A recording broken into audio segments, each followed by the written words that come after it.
All right, today is actually a shorter lecture than before because I've taken something that most teachers would put kind of tack on to the end of like a macromolecules lecture. And I've made it its own day, an entire day, because enzymes are so important. We're going to spend the entire day on them.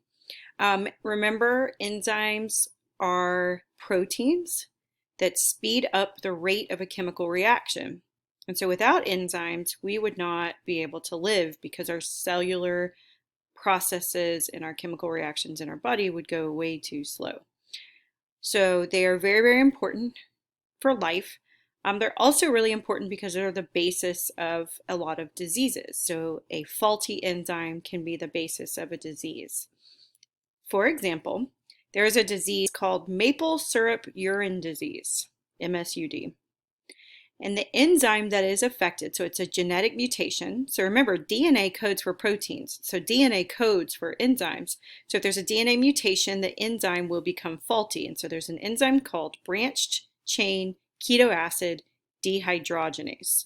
This is an enzyme that is located in the membrane of the mitochondria, and it is responsible for the metabolism and the breakdown of certain amino acids. And you're like, wait, you have a protein that breaks down amino acids?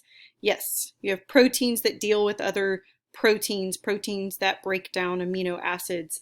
It all has to do with the utilization of those amino acids for energy and for growth and all of that stuff. So look on this left side here. This is a normal person. They eat, so remember from the macromolecule diet activity, fish, eggs, cheese and meat, other kinds of meat have a lot of protein in them. And so those proteins are going to get digested and broken down into their individual amino acids. Some of those amino acids are going to be converted into other amino acids and used by the body. You have certain amino acids that are called branched chain amino acids. So leucine, isoleucine, they're kind of big and bulky. And so those need to be broken down by this enzyme right here. And when they get broken down, energy gets released and growth occurs. And so there's not too many of these branched chain amino acids kind of just hanging around from the food that's eaten. They're broken down. So what happens if they aren't broken down? So look at this person on the right. This person on the right has a genetic mutation where they have a branched chain ketoacid dehydrogenase that doesn't work. So they eat a bunch of protein, and those branched chain amino acids do not get broken down. And what they end up doing is they start accumulating and building up and causing health problems. And so why is it called maple syrup urine disease? Well, a lot of times these branched chain amino acids will show up in the urine and they smell really sweet like maple syrup. They will also cause the urine to take on a really dark maple syrup colored appearance. The other thing that can happen if there's too much buildup of these branched chain amino acids is that they can cause problems with eating, all kinds of neurological issues, seizures, and then ultimately they cause the blood to become too acidic and can result in a coma and death. And so that's why maple syrup urine disease is so bad, and it's all based on just one enzyme. So now there's many other diseases that are based on faulty enzymes. I just wanted to give you an example to kind of drive the point home how important enzymes actually are. So enzymes are going to, like I said before, speed up the rate of a reaction. The totality of all of an organism's chemical reactions is called their metabolism, and enzymes are going to be responsible for anything that is related to metabolism or metabolic activity. Metabolism is going to help the living organism manage the materials and energy resources of a cell. And so you can see here, if you have a starting molecule gets converted into, molecule A gets converted into molecule B with the help of an enzyme. Molecule B gets converted into molecule C with the help of an enzyme. C gets converted into D with the help of an enzyme. So enzymes are these things that are helping chemical reactions. But what's really important is that they are unchanged in the process themselves. And so we also call enzymes catalysts. A catalyst is something that can change the rate of a reaction without being altered in the process. So they help reactions speed up, but they themselves are not changed. So enzymes are biological catalysts. So here's an example, a really simple digestion example. Sucrose is table sugar. Sucrase is the enzyme that breaks down sucrose, and it's going to use a reaction called hydrolysis, which means it's going to break a bond by inserting water in. So if you have sucrose with water, with the help of sucrase, it ends up being broken down into these two monosaccharides right here, and you can see how water was inserted into where that bond was. That's called a hydrolysis reaction.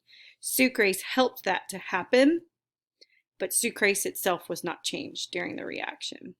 And so how they speed up metabolic reactions is that they lower activation energy.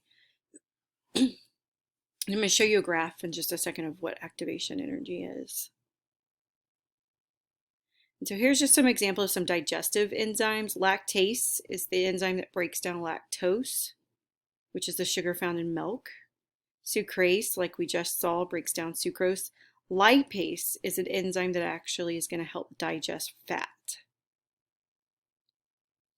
And anytime you see a graph, this graph right here, this is going to be the classic enzyme graph. So you have progress of reaction, so you can think of the x-axis as time.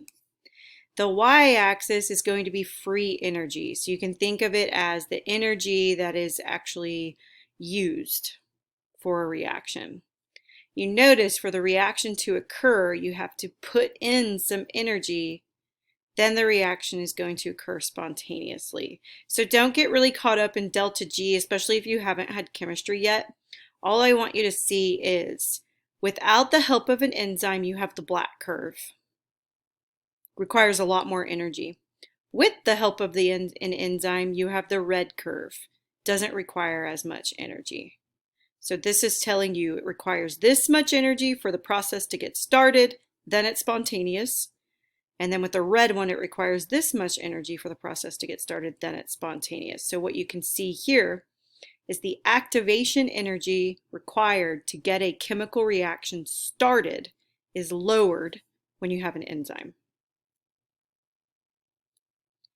Let's talk about substrate specificity.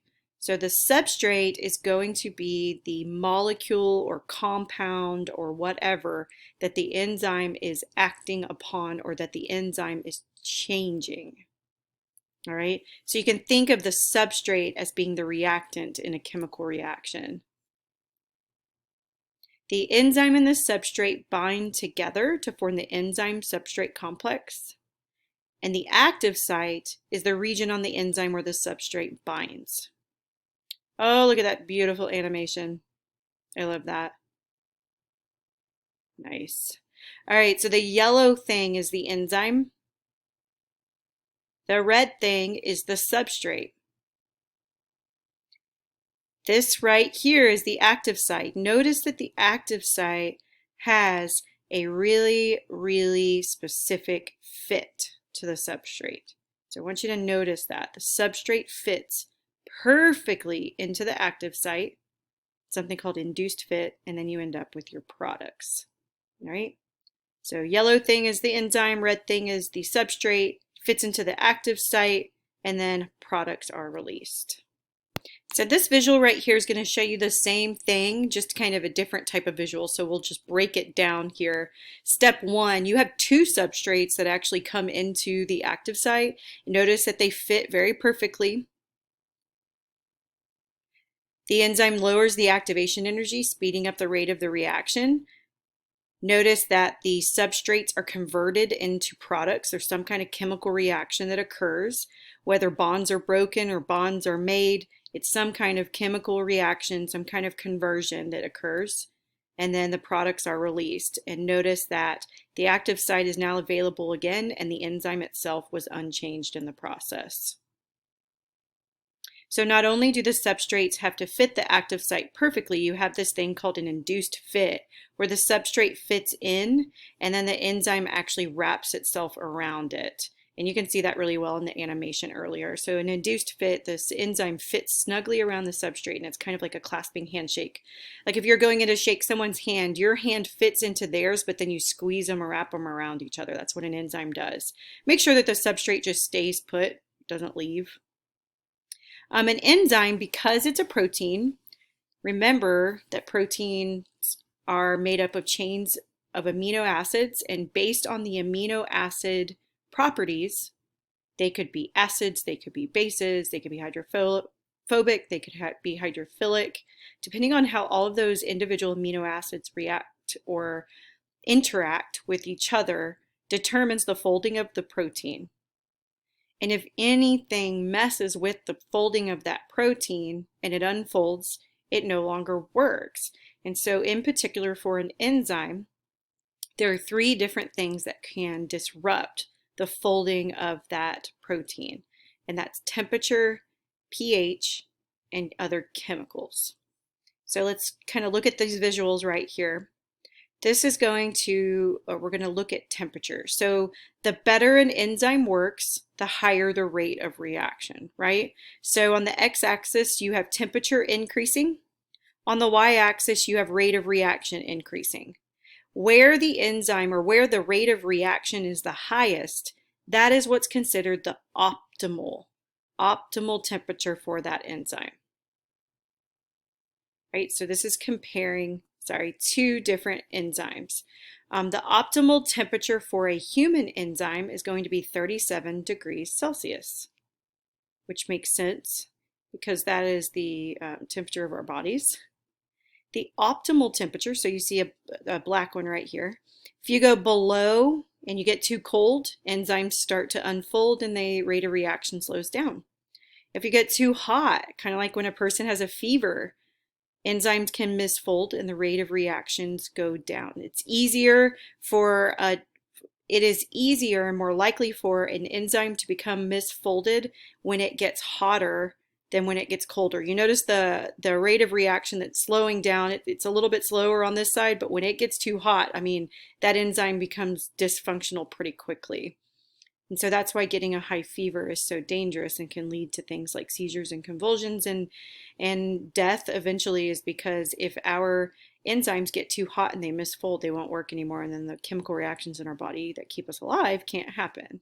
Over here, the red one is showing you the optimal temperature for enzyme activity of a thermophilic bacteria. So thermophilic means that they love heat. So this would be a bacteria that lives like in a hot spring in Yellowstone Park or something like that. So that the optimal temperature for that enzyme would be really hot. As you go down, temperature decreases, that enzyme doesn't work. As temperature increases, that enzyme doesn't work. All right, down here is pH. So pH is how acidic or how basic something is. So under 7 is going to be acidic, over 7 is going to be basic. So kind of the same thing. As the x-axis proceeds to the right, pH becomes more basic, and as the y-axis proceeds up, the rate of reaction increases. The higher the rate of the reaction, the better the functioning of that enzyme. And so these 2 curves right here are comparing 2 different enzymes found in humans. Pepsin is an enzyme found in your stomach that helps digest proteins. Trypsin is an enzyme found in your intestine that helps to digest proteins. The pH of your stomach is around 2. The pH of your intestines is around 8. So it would make sense that an enzyme found in your stomach actually is most active at a pH of about 2, and an enzyme found in your intestine is most active at a pH of about 8. So if you put trypsin into the stomach, it would denature and wouldn't work. If you put pepsin into the intestine, it would denature and it wouldn't work. So they're each specific to the pH that they function in. If you change that pH, they won't work. A common misconception that students have is they say all enzymes work the best at a pH of 7 because 7 is neutral. And that's just not true.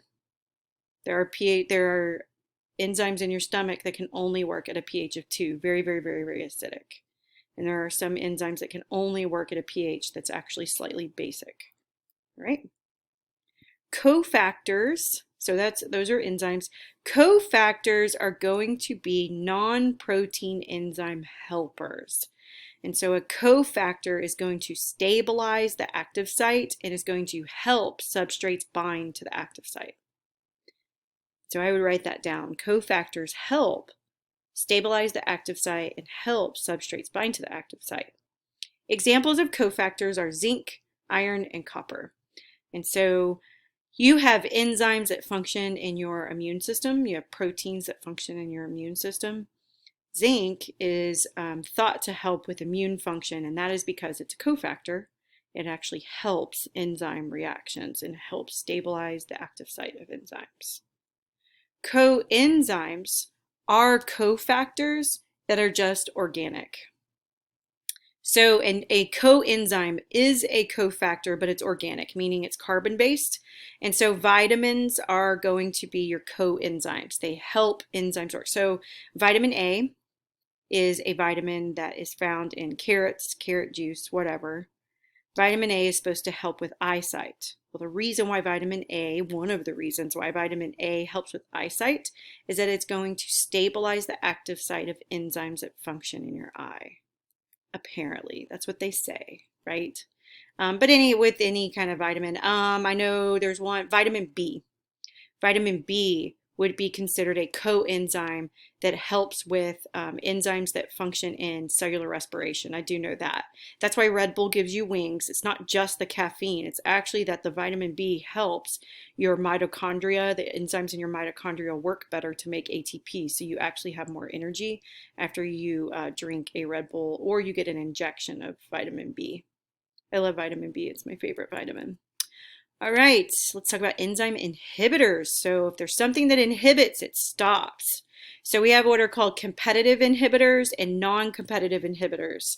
A competitive inhibitor is something that's going to come in and completely block the active site of an enzyme competing with the substrate. This would be if you walked into the classroom and the chair that you normally sit in is occupied by another person. You can't sit there. A non-competitive inhibitor is going to bind to another part of the enzyme other than the active site, changing the enzyme shape, making the active site completely non-functional. So this would be if you walked into the classroom and it's not that someone's sitting in your chair, it's that they completely took your chair apart and it's in pieces on the floor. So that's what a non-competitive inhibitor would be like. And so here's a visual, and then I'm going to give you a couple of examples. Here's normal binding of a substrate to an active site. Here's competitive inhibition. There's a competitive inhibitor that has come in and blocked the active site so the substrate can't get to it. Non-competitive inhibition, there's something that has bonded to, sorry, I couldn't find the B word, that is bonded to another part of the enzyme, completely changing the shape of the enzyme, changing the shape of the active site so that the substrate can't fit. An example of a non-competitive inhibitor, so we're talking about this one right here, a non-competitive inhibitor, would be cyanide. Cyanide, so you've heard of cyanide poisoning, I'm sure.